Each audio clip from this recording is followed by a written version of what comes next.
নমস্কার, রম্য গল্পমালায় সকল শ্রোতা বন্ধুদের জানাই স্বাগত। আপনাদের সাথে আমি রম্য মাইতি। আশা করি সকলে ভালো আছেন।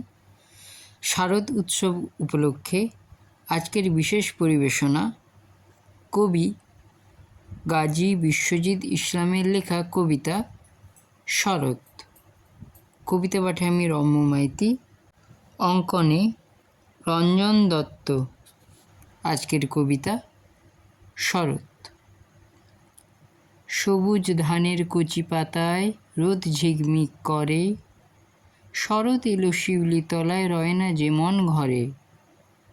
কাশের বনে হাওয়ার দোলা, নদীর বুকে ঢেউ, সাদা মেঘের ওড়না ওড়ে আজ কাছে নেই কেউ।